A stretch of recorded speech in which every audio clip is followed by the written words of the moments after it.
প্রত্যেকের কাছে শুনে আমার ফ্রেন্ডসদের সঙ্গে যখন আলোচনা করতাম সবাই বলতো যে আমার মা বেস্ট মম। সবারই তাই মনে হয়, উইচ ইজ ভেরি ট্রু। আজকে যে জায়গাতেই আমি এসেছি, আমি যে জায়গায় এসে পৌঁছেছি পরিশ্রম করে, এটা ম্যাক্সিমাম মানে অনেকটাই আমার মায়ের হাত আছে এতে। কারণ সব থেকে ফ্রি পার্সন, ফ্র্যাঙ্ক পার্সন তো ওই একজনই আমার লাইফে, মা।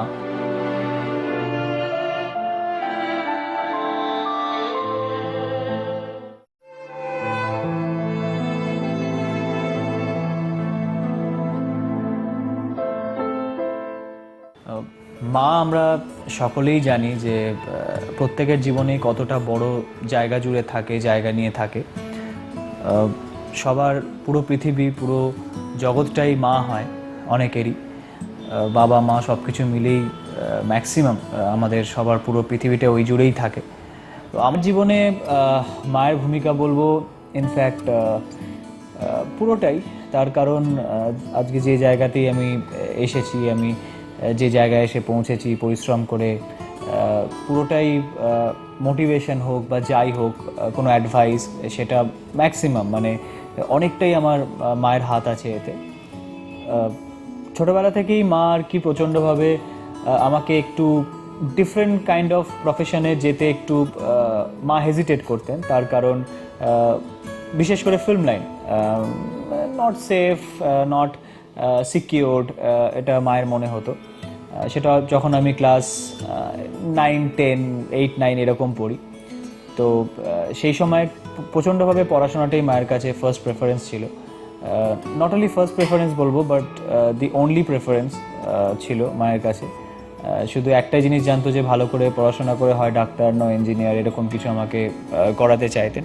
তো প্রথমে আমি ডাক্তার হতে চাইতাম ইনফ্যাক্ট, অর ইঞ্জিনিয়ার, যা খুশি। একটা ডাক্তারের দিকে একটু বেশি ঝোঁক ছিল, যেহেতু আমাদের হোল ফ্যামিলিতে আমাদের প্রচুর ডাক্তার আছে আর কি। আমাদের মানে পশুর ডাক্তারও আছে, আমাদের মানুষের ডাক্তার, আমাদের বিভিন্ন মানে পুরো মানে আমাদের জামাইবাবু থেকে শুরু করে পিসে মশাই, এই ওই আমাদের প্রচুর ডাক্তার। তো সেখানে আমি খুব ইন্সপায়ার হতাম সবাইকে দেখে। তো সেটা মা দেখতো এবং মা খুব খুশি হতো যে না, ছেলে ডাক্তার হতে চাইছে। বাট সামহাও আস্তে আস্তে আস্তে আস্তে আমার ইচ্ছাটা একটু চেঞ্জ হতে থাকলো। তার কারণ সিনেমা চিরকালই দেখতাম, ছোটোবেলা থেকেই সিনেমা দেখতাম, সব রকমের সিনেমা দেখতাম, খারাপ হোক ভালো হোক সবই দেখতাম।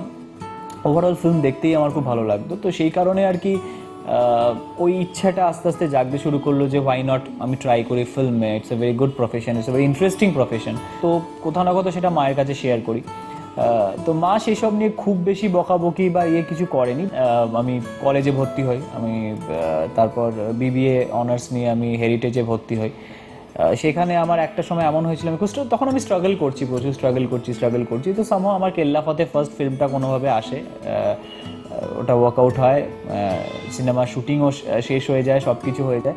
একটা মুহূর্ত ছিল যে সময় আমার জিৎ গাঙ্গুলির সাথে, আমার মিউজিক ডিরেক্টর জিৎ গাঙ্গুলির সাথে আমার একটা ইন্টারভিউ ছিল কেল্লা ফতে নিয়ে, একটা 5 স্টার হোটেলে। তো সেই দিনকে আমার একটা খুব ইম্পর্টেন্ট কলেজে পরীক্ষা ছিল। পরীক্ষাটা না দিলে হয়তো আমি মানে ইয়ার ল্যাক হয়ে যেত, এরকম একটা ইম্পর্টেন্ট পরীক্ষা ছিল। তো মাকে বলেছিলাম অনেক মানে কি বলবো, মানে অনেক সাহস নিয়ে মাকে বলেছিলাম যে আমি পরীক্ষাটা দেবো না, আমি জিদ্দার সাথে ইন্টারভিউটা দেবো। কারণ তখন আমার কোনো সে ছিল না। তখন প্রডিউসারকে আমি বলতে পারিনি যে আমার পরীক্ষা আছে, ভয় বলতে পারিনি কীভাবে রিয়্যাক্ট করবে, কি করবে কি করবে। তো একটা ইনসিকিউরিটি ছিল যে ফার্স্ট ফিল্ম যদি আমি বলি যে না আমি ইন্টারভিউটা দেবো না, দ্যাট টু উইথ জিদ্দা। তো তখন জিদ্দা তো অলরেডি অনেক বড় মিউজিক ডিরেক্টর হয়ে গেছেন, আমি একদম নিউ কামার। তো জিদ্দার সাথে একটা ইন্টারভিউ, সেটাকে আমি মিস করতে চাই না। তো সব কিছু মাথায় নিয়ে আমি পরীক্ষাটাকে স্যাক্রিফাইস করার কথা ভেবেছিলাম। তো সেক্ষেত্রে মাকে জানাই যে পরীক্ষাটা আমি দেব না। মা খুব আপসেট হয়েছিলেন। ইনফ্যাক্ট মায়ের কাছে যেহেতু পড়াশোনাটা এবং হয় না মানে ছেলে গ্র্যাজুয়েশন করবে, লোকে বলবে, লোককে আমি বলতে পারবো হ্যাঁ ছেলে গ্র্যাজুয়েট করেছে বা মাস্টার ডিগ্রি করেছে, এমবিএ করছে, এইসব মায়ের একটা ছিল, একটা ফ্যাসিনেশন ছিল যে আমরা বলবো সবাইকে ছেলে এমবিএ করছে, গ্র্যাজুয়েট হয়েছে। তো মায়ের ওটা খুব আফসোস ছিল যে তুই যদি পরীক্ষাটা না দিস গ্র্যাজুয়েশনটা হয়তো হয়ে উঠবে না। তো আমার বলতে খারাপ লাগবে যে 12 অবধি পড়েছিস বা এরকম কিছু। তো তখন কনভিন্স করার জন্য হয় না মানে প্রচুর উদাহরণ দেওয়া, যেমন বড় বড় অনেক ব্যক্তি আছে যারা অনেক বড় ক্রিকেটার হয়েছে, অনেক বড় ফিল্ম স্টার হয়েছে, বাট স্টিল তারা সেদিক থেকে ক্লাস 12 হয়তো 12 পাস বা 11 পাস অতটা পড়াশোনা করেনি। তো মাকে ওইসব ভেবে কনভিন্স করাতাম। তখন মা বলতো যে দেখ, সেই দিক থেকে তো অতটা আমাদের পয়সা কড়ির দিক থেকেও তো সেই সামর্থ্যটা ওই লেভেলের নেই যে মানে যদি তুই স্ট্রাগল করিসও, সে বম্বেতে হোক বা এখানে হোক বা যে কোনো জায়গায় হোক, তো এই স্ট্রাগলিংয়ের তার জন্য একটা খরচা আছে, এই আছে ওই আছে, লোকজন যত সব মানে লোকজনের সাথে মেলামেশা যেগুলো আমি করবো স্ট্রাগলিংয়ের এই পিরিয়ডে, তারা কতটা ভালো কতটা জেনুইন সেটারও একটা ব্যাপার আছে। তো সব কিছু মিলে মা এগুলো খুব ভয় পেত, বাট স্টিল মা একমাত্র আমার দিক ভেবে রাজি হয়েছিল যে ওকে, তোর যদি মনে হয় যে সিনেমা তুই করবি এবং পুরোপুরিভাবে মানে পড়াশোনাটাকে তুই করবি না, মানে ইনফ্যাক্ট গ্র্যাজুয়েশনটা দিবি না, তোর যাতে ফিল্ম লাইনে তোর যদি প্রবলেম হয়ে থাকে, তোর যদি বাধা হয়ে থাকে এই পরীক্ষাটা, তাহলে ঠিক আছে, দিস না।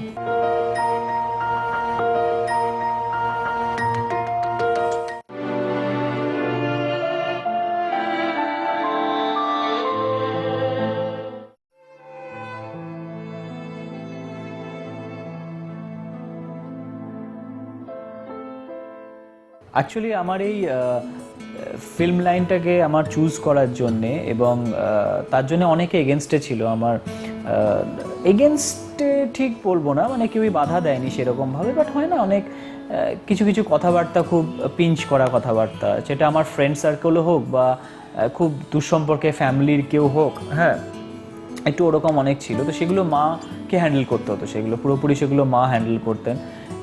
মানে খুবই কষ্টের মধ্যে দিয়ে সেগুলো মা পুরোপুরি নিজের ওপর নিত ব্যাপারগুলো।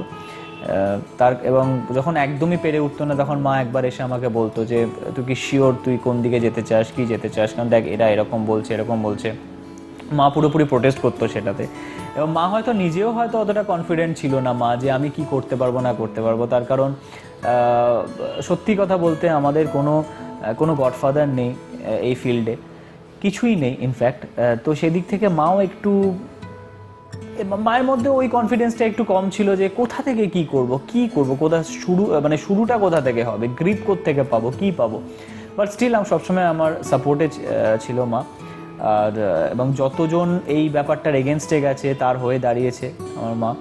নট অনলি আমার ক্ষেত্রে শুধু বলবো না, যদি আমি পার্টিকুলারলি মায়ের ব্যাপারে বলি, তাহলে ইনফ্যাক্ট আমাদের পরিবারের সবাই, মানে যারা বাবা হোক বা আমার জ্যাঠা,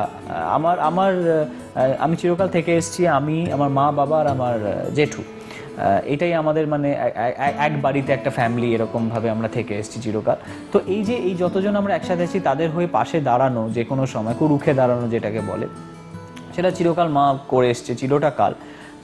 আর ইনফ্যাক্ট যেহেতু আমরা খুব মিডল ক্লাস ফ্যামিলির আমরা ছিলাম, তো সেক্ষেত্রে আর কি মানে হয় না, মানে অনেক অনেক জায়গায় হয়তো আমাদের এমন যেতে হতো যেটাতে আমরা মানে ঠিক ওই লেভেলটা ম্যাচ করতে পারতাম না, কোপ আপ করতে পারতাম না সবার সাথে। এবং তাতে যে আমি বা আমার বাবা যে একটা সামান্য misfit, fish out of water যেটাকে বলে, ওটা ফিল করতাম, সেটাকে মা খুব সুন্দরভাবে হ্যান্ডেল করতো, মানে খুব স্মার্টলি হ্যান্ডেল করতো। হয়তো মায়েরও অকওয়ার্ড ফিল হচ্ছে, হয়তো বাকিরা সবাই চারিপাশে দেখছে মা 30,000 40,000 টাকা শাড়ি পরে আছে হয়তো, কিন্তু বাবা বা আমার কথা ছেড়েই দাও, কারণ আমি তো তখন রোজগার করি না।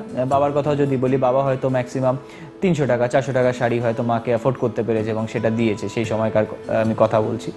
তো সেখানে মানে সেটাকে কোনোদিন মা ফিল করতে দেয়নি যে মায়ের একটা অকওয়ার্ড ফিল হচ্ছে, হয়তো খুশুস করে কেউ কানে কানে কিছু কথা বলছে যে এই শাড়িটা খুব চিপ, কেমন দেখ মহিলাটা পরেছে, বা এরকম কিছু। মায়ের হয়তো কানে গেছে, অতটা খারাপও লেগেছে ডেফিনেটলি, কিন্তু কোনোদিন যেন বাবাকে বা বাবার বা আমার মনে না হয় যে অ্যাফোর্ড করতে পারছি না, একটা এরকম একটা ব্যাপার। কারণ আমরা সত্যি ভীষণই মিডল ক্লাস ফ্যামিলি থেকে বিলং করতাম। তো এই মায়ের যে এই স্ট্রাগলগুলো, আই থিঙ্ক আমার থেকে বেশি স্ট্রাগল, মেন্টালি স্ট্রাগল আমি বলবো, নট ফিজিক্যাল স্ট্রাগলটা হয়তো আমি করেছি, বাট ওই যে একটা অদ্ভুত মেন্টাল স্ট্রাগল যেটাকে বলে, সেটা পুরোপুরি এতদিন ধরে, এত বছর ধরে, সে আমার জন্যে হোক বা বাবার জন্যে হোক বা যার জন্যই হোক, সেটা মা করেছে। তো মায়ের একটা অদ্ভুত স্ট্রেংথ একটা, যেটা সেটা সেই ভাইবটা, সেই স্ট্রেংথের ওই ওই ওই স্ট্রেংথের ওই ফিলটা যেটা আমরা পেয়েছি, তার জন্যই হয়তো আমরা খুব কনফিডেন্টলি, মানে আমি ভীষণ কনফিডেন্টলি আমার লাইফে এগোতে পেরেছি, আর আপস অ্যান্ড ডাউনসে স্ট্রং থাকতে পেরেছি। তো এটার জন্য মায়ের একটা খুব বড় ভূমিকা আছে।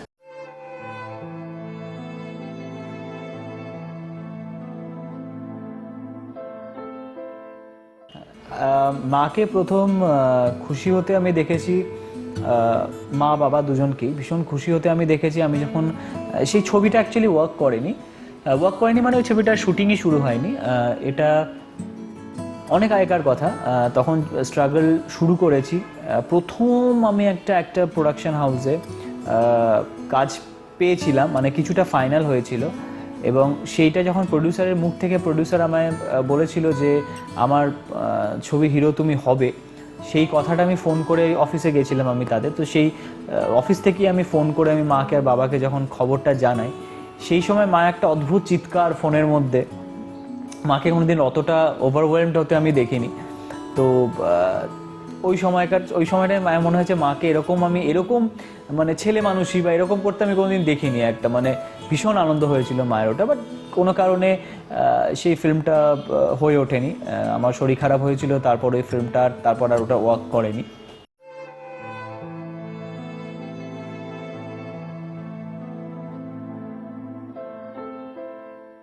মায়ের যে একটা খুব মানে পজিটিভ থিং আমি বলবো, যেটা পজিটিভ তো পুরো মানুষটাই পজিটিভ, বাট যেটা আমি পেয়েছি মায়ের থেকে সেটা যদি আমি বেছে বলি, সেটা হচ্ছে যে আই থিঙ্ক একটা পেশেন্স।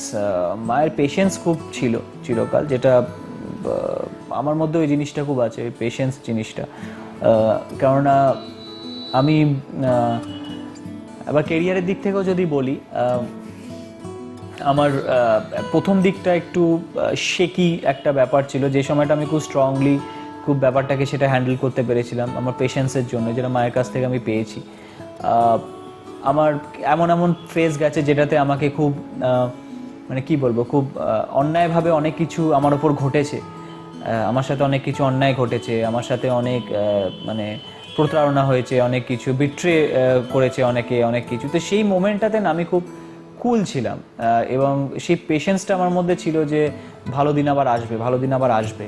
সেই কারণেই হয়তো মানে আজকে যে জায়গাটা আমি অ্যাচিভ করতে পেরেছি বিকজ অফ দ্যাট পেশেন্স। তার কারণ ওই পেশেন্সটা মায়ের মধ্যেও খুব আছে, যে তার কারণ আমি ফিল করতে পারি। তার কারণ যেহেতু আমার সাথে জিনিসটা ঘটে, তো আমার সাথে কিছু ভুল ঘটলে না মা খুব ইমপেশেন্ট হয়ে যায়, মানে কি হলো, কেন হলো, কি কারণে, এই ওই খুব ইমপেশেন্ট হয়ে যায় মা আমার সাথে কিছু ঘটলে। বাট নিজে যখন কিছু ডিল করে মা, বা নিজের ওপর যখন কোনো বিপদ আসে আপদ আসে, বা নিজে যখন কিছু প্রচণ্ড একটা ডিফিকাল্ট সিচুয়েশনের মধ্যে পড়ে গেল, তখন খুব পেশেন্টলি হ্যান্ডেল করে, যেটা আমার মধ্যে আমি পেয়েছি। বাট আর আমি আমি আমারও সেম জিনিস, আমার মায়ের সাথে যদি কিছু ঘটে তখন আমি ইমপেশেন্ট হয়ে যাই, মানে কখন সেটা সলভ হবে, কখন সেটা তাড়াতাড়ি ঠিক পজিশনে যাবে, কখন মায়ের মুখে আবার হাসি দেখতে পাবো, যে ওই প্রবলেমটা থেকে কখন বেরিয়ে আসবে, তার জন্য আমি কি করতে পারি, আমার কতটা করণীয়, সেটা ইমিডিয়েট করতে চাই আমি, ইমিডিয়েট সলিউশন কি, হ্যাঁ মায়ের এই প্রবলেমটা, এইটাতে আমি খুব ইম্পেশেন্ট হয়ে যাই। বা নিজের ওপর গেলে আমি খুব পেশেন্স থাকি, যে না আমি হয়ে যাবে, চাপ নেই, হয়ে যাবে। তো মায়ের ওই সেম জিনিস, আমার ওপর কিছু গেলে মা খুব ইম্পেশেন্ট হয়ে যায়, বা নিজের জন্য সব কিছুই খুব মানে পেশেন্টলি হ্যান্ডেল করে।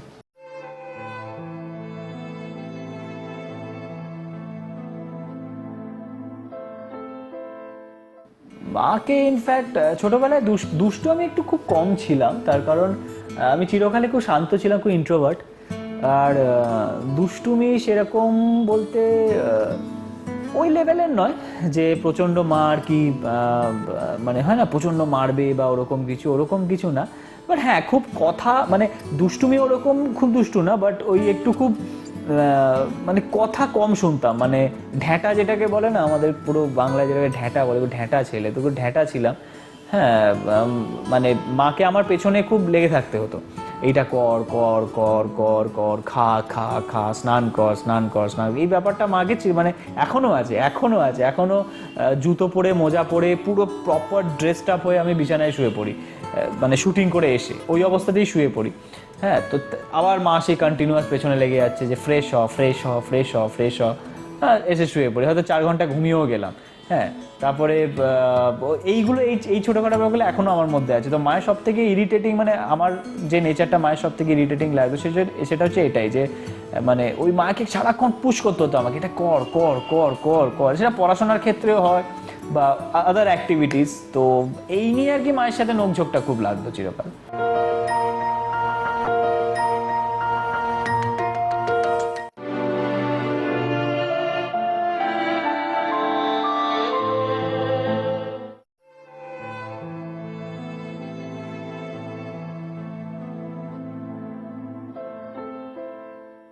মায়ের রান্না আমার সব থেকে বেশি ভালো লাগে হচ্ছে মায়ের মাটন কারি, কষা মানে কষা চিকেন।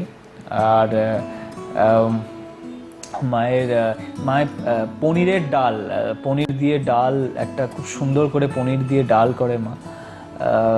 ডিমের ঝোল মায়ের। এইগুলো আর কি, এইগুলো আমার খুব ভালো লাগে। বিশেষ করে ওই পনিরের ডাল আর মাটন কারি। তার কারণ আমি যখন কোনো বাইরে থেকে অনেক দিন বাইরে শিডিউল করে যখন ফিরে আসি, তখন মাকে একদম মানে এয়ারপোর্ট থেকেই মাকে ফোন করে বলে দিই যে আজকে রাতে যখন ফিরবো তখন যেন এই মাটন কারি আর পনিরের ডালটা অবশ্যই করো। মানে এইটা খুব মিস করি, মানে বাইরে থাকলে এইগুলো খুব, এই এই খাবারগুলো খুব মিস করি মায়ের হাতে।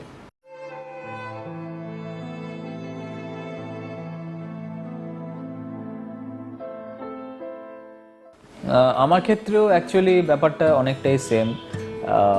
অনেস্টলি বলতে অন্যের রাগটাও মায়ের ওপর মাঝে মাঝে দিয়ে দিই, কারণ সব থেকে ফ্রি পার্সন, ফ্র্যাঙ্ক পার্সন তো ওই একজনই আমার লাইফে, মা।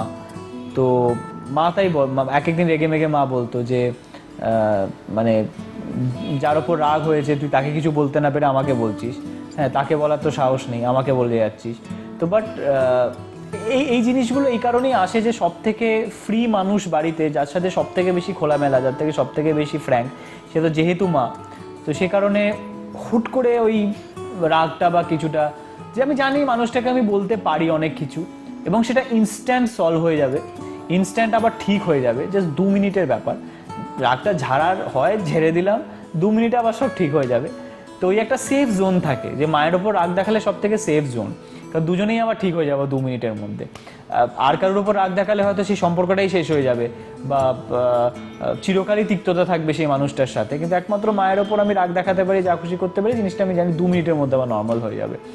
তো মাঝে মাঝে খারাপ লাগে যে অন্যের রাগ মায়ের ওপর দেখায়। চেষ্টা করি যে ওইসব ফ্রাস্ট্রেশনগুলো বাইরেই রেখে আসি, যাতে কারণ মা তো অনেকক্ষণ ধরে মানে ওয়েট করছে বাড়িতে আমি কখন আসবো না আসবো, সারাদিন ওয়েট করে, খাবার নিয়ে ওয়েট করে, হ্যাঁ সব কাজকর্ম ছেড়ে ছুড়ে টেনশন করে, এই করে যে না ছেলে কখন আসবে, ছেলেকে একটু খেতে দেবো, এই দেবো। তো এত সব কিছুর মধ্যে যদি বাড়িতে এসে যদি ওই রকম একটা নেচার দেখাই আমি মায়ের সাথে, যে কোনো একটা অন্যের রাগ মায়ের ওপর দিয়ে দিলাম বা ইয়ে করা, তো সেটা খুবই খারাপ লাগে। চেষ্টা করি যাতে না হয়, বাট সেটা সবসময় হয়ে ওঠে না ইনফ্যাক্ট। তার কারণ সামান্যভাবে মা কিছু ভালো করে বললো, আমি ধুর বাবা যাচ্ছি তোর বাবা, ধুর চুপ করো না, ভালো লাগছে না, এরকম করে কিছুটা বলে দিলাম, যেটা খুব খারাপ লাগে ডেফিনেটলি। বাট এটাও একটা ঠিক যে এটা এমন একটা রিলেশন, মানে আমি মানে মাই সে আমাকে যা খুশি বলুক বা আমি মাকে যা খুশি বলি না কেন, it's just a matter of 2 minutes, তারপরে আবার সব নর্মাল।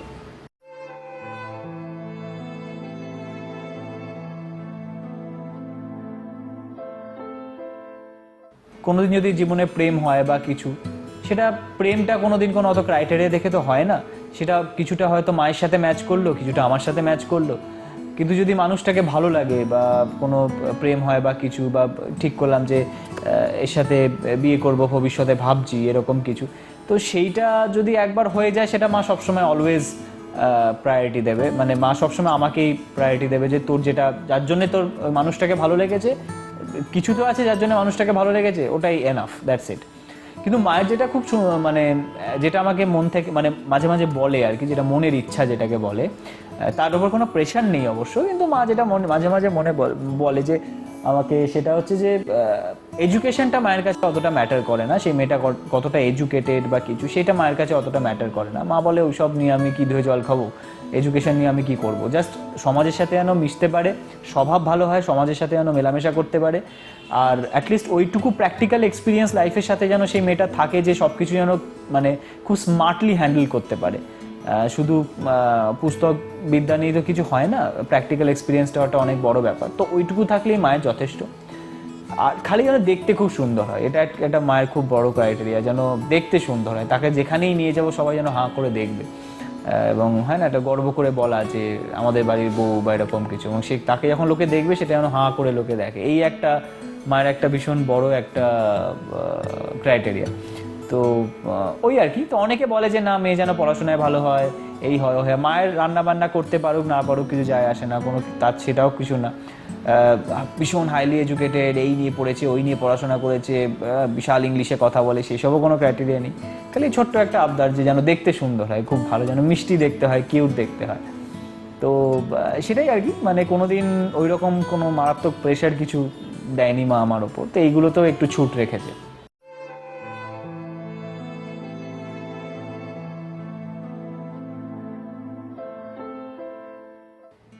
আই থিঙ্ক সবার কাছেই তার মা সেরা হয়।